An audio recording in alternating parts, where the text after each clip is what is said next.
Hi, it's Troy at the Full Setup here, back with another video for you today. And today we're going to be doing a review of my new processor for the channel. This is an Intel Pentium G4560, which in my current state of mind and probably of what I'm thinking from everything I've used it on the last few days and all the comments I've already had on the gaming footage, is probably the best gaming processor you can buy brand new right now for under $100. In fact, it's even less than that. It comes in at $65 or £65 UK. Now, moving on to Kaby Lake. Kaby Lake has dropped at the beginning of January, and it's really had a lukewarm response, mainly to the fact that, again, like Skylake, it was just really a 5 to 10% boost in performance, something you're not going to notice in real world tests that much unless you're video editing. You might, if you know, like that extra 5%, but in gaming you're really not going to notice a difference, and probably still do not need to upgrade from your Haswell version of Intel i5s, i3s, i7s, etc, all those processors. You probably don't need to upgrade. So that's when I was like, crap, what am I going to do? Because I really didn't want to review any of the CPUs, but I wanted to knock some videos out this month for the channel. So I looked at doing the i3, the overclock version, but it came in at a price at like 180, 190 pounds, and I'm not paying that much for this processor. So I decided to have a look at the lower range, and then I seen the Pentiums, and I was like, oh my god, oh my god. All of the Pentiums are now fucking hyper-threaded.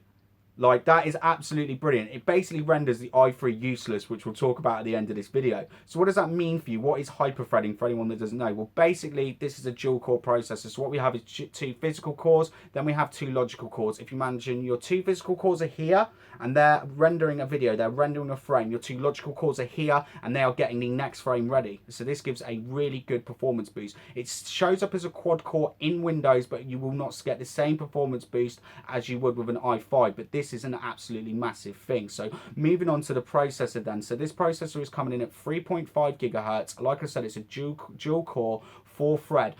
It still supports DDR3 RAM, but they've also taken up the DDR4 supported usage from 2133 to 2400 megahertz as well. And then it has all the other bits and bobs, your virtualization and technology like that. So there's all the specs and stuff. So I think it's time to do some benchmarking and really see how much of a performance boost we get from the hyperthreading. Now, I've decided not to do loads of CPU intensive based benchmarks today. There's only one I want to show you, and it's going to be this processor with the hyperthreading on and with the hyperthreading off. So here you can see I've cut a bit of this video out for you. Here is Cinebench, and as you can see, the hyperthreaded version have just finished. Without the hyperthreading, it's still ticking along away, even to the point now that we are able to run most of the car footage that comes in the next scene. So I'm just going to let this run, and we can see how long it takes for the non-hyperthreaded version to finish.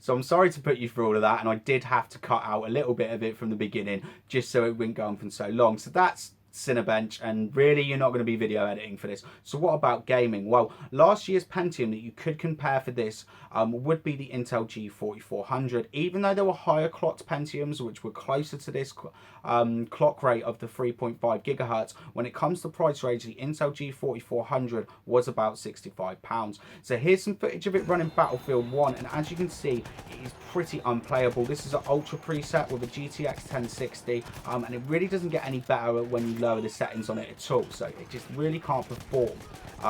You really see the cracks from the dual core here. So what about the hyper-threaded version? So we're going to pair this PC with a GTX 1060 again, and the PC description is in the link. Reason I've decided to pair this with a GTX 1060 is basically the 1060 does bottleneck the CPU a bit in CPU intensive games, and I think this is going to really give you theoretically the maximum amount of frames per second you are going to be able to get from this CPU. So here is the gaming footage, and we'll start with Battlefield 1 just to see how much more it is improved.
It's amazing. If only Dad could have seen this.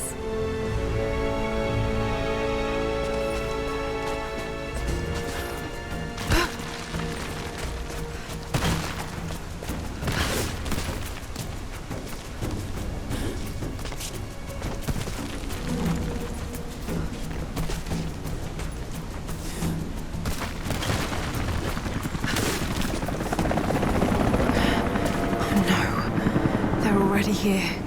Got to get inside.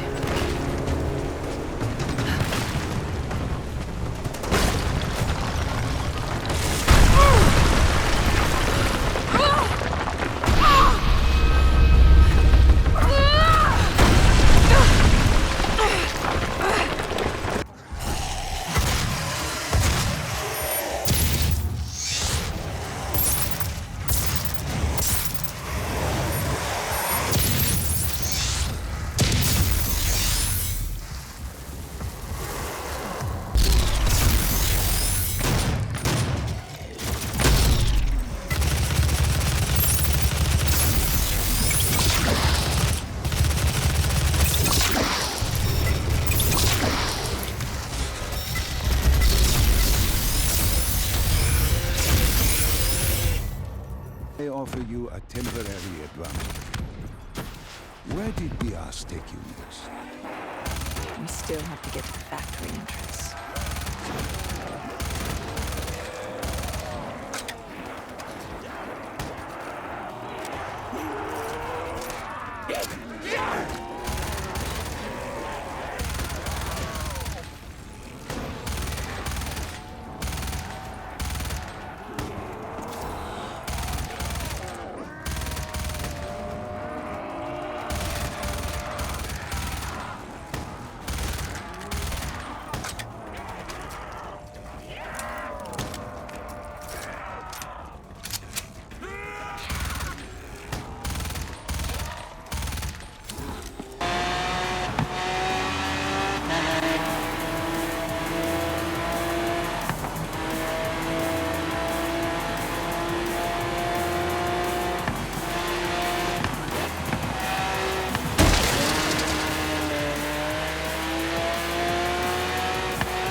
Things I do for that princess.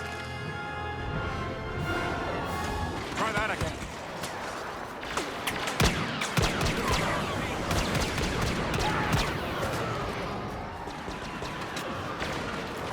Let's go.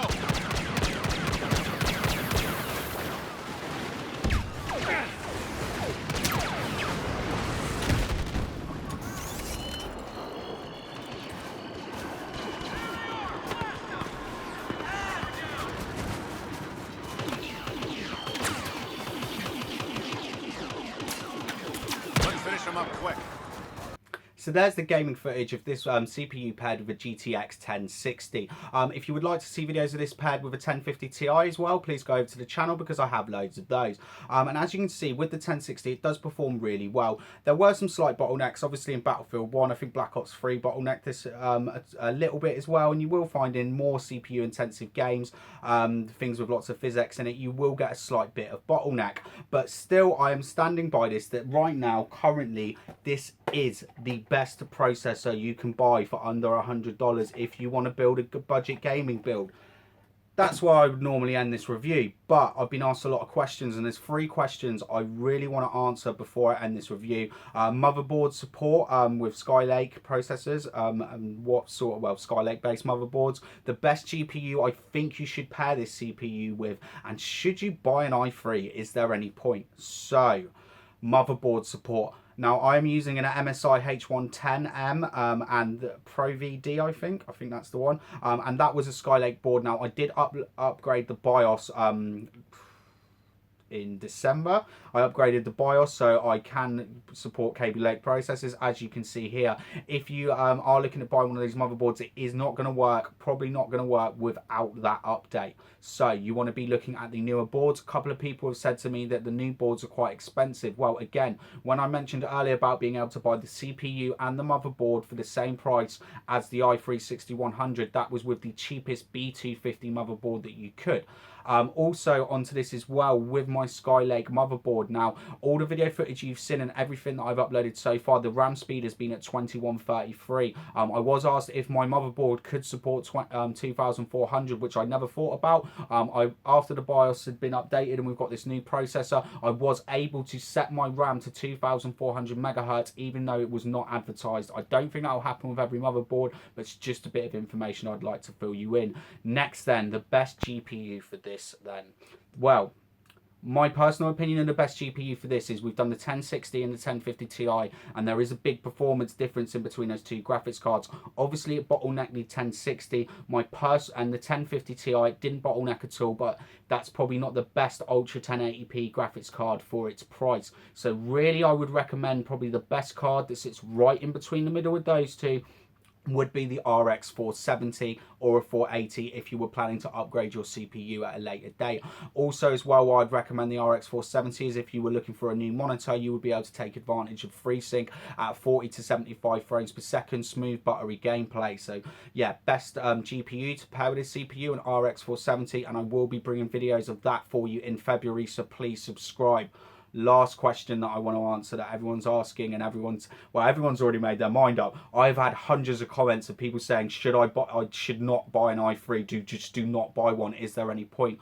Well, the newest Kaby Lake, sorry, I'm getting confused. The new Kaby Lake i3 processors are coming in at higher clock rates, but I still think you are going to be seeing bottlenecks in certain games that are really CPU intensive. My personal recommendation for you, if you were building on a budget, would be to buy this CPU for £65. Then that £65 you've saved on an i3, you could use that to buy a better motherboard, but most importantly, you could use that to buy a better graphics card. So anyone who was planning an i3 base level build, I wouldn't even consider it. I would buy this processor and then I would pop in an i5 at a later date. So there we go. There's the benchmarking, the specs of it, the review, and I've also answered all the questions for you. If you do have any more questions though, please ask me, and if you like these videos and you want to see loads more gaming footage, don't forget to subscribe.